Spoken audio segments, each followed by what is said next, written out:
Thank you, Mabel Aguilar. Thank you, Day, sa pagsulod.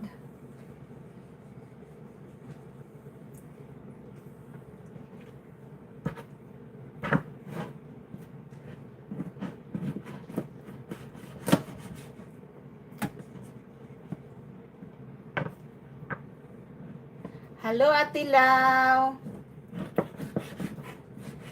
Atilaw, dili ka busy?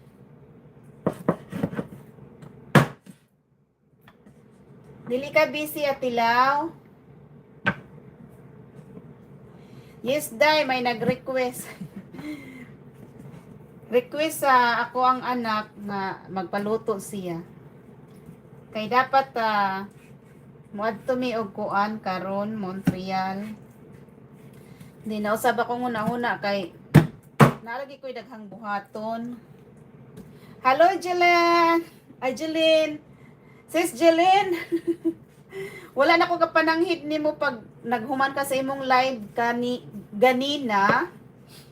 Pero nag-continue ang live sa usa nimo ka live. So, medyo busy ko. May nag-request. Simpleng luto. Di mo na kailangan maraming ingredients nito. Pero napakasarap po.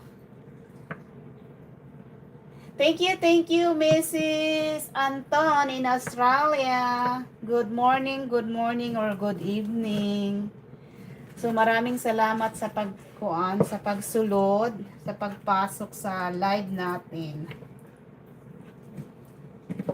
So, ayan na nga, yung anak ko po nag-request.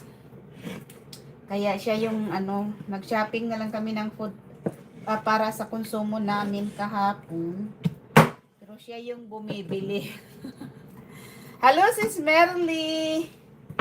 Thank you po. So, medyo busy yung buhay. Hello, Ate Sheila Malagapo. Oy, thank you sa sa mga silent viewers ko na nandyan. So, thank you sa inyo.